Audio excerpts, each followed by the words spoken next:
5 September 2024 संत mother तेरेसाची स्मृती.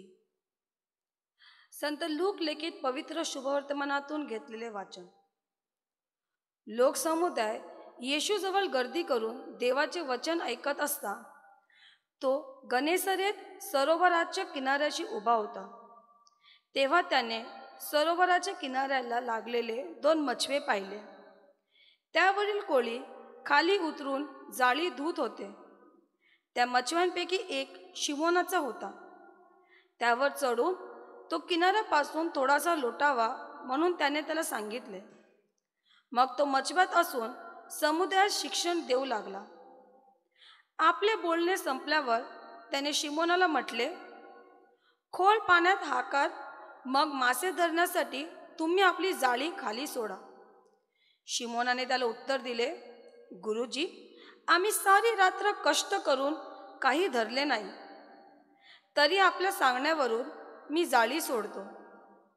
मग त्यांनी तसे केल्यावर माशांचा मोठा घोळका जाळ्यात सापडला आणि त्यांची जाळी फाटू लागली. तेव्हा त्यांचे जे साथीदार दुसऱ्या मछव्यात होते त्यांनी येऊन आपल्याला सहाय्य करावे म्हणून त्यांनी त्याच खुणावले. मग ते आल्यावर दोन्ही मछवे इतके भरले की ते बुडू लागले. हे पाहून शिमोन पेत्र येशूच्या पाया पडून म्हणाला, प्रभूजी, माझ्यापासून जा, कारण मी पापी मनुष्य आहे. कारण त्यांनी धरलेल्या माशांचा घोळका पाहून तो आणि त्याच्या बरोबर असलेले सर्वजण विस्मित झाले होते. तसेच शिमोनाचे भागीदार जब्दीचे मुलगे याकोब आणि योहान हेही विस्मित झाले होते. तेव्हा येशू शिमोनाला म्हणाला, भिवू नकोस. येशूने पुढे तू माणसे धरणार होशील. मग मछवे किनाऱ्याला लागल्यावर सर्व सोडून देऊन ते त्याचे अनुयायी झाले. चिंतन. आम्ही सारी रात्र कष्ट करून काही धरले नाही. या शब्दातून शिमोन व त्याचे साथीदार कसे निराश आणि हताश झालेले आहेत तेच दिसून येते.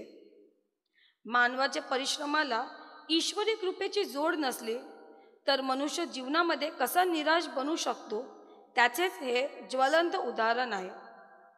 अस्सल कोळी असूनही आणि रात्रभर कष्ट करूनही त्यांच्या हाती काहीच लागले नाही.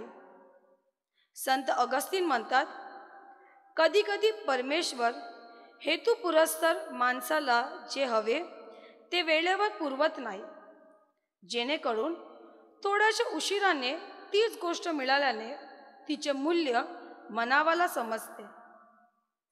शिमोनच्या पाचारणाच्या वेळी रात्रभर कष्ट करूनही मासळी न मिळणे ही पुढे येशूने केलेल्या चमत्कारासाठी उचित पार्श्वभूमी होती.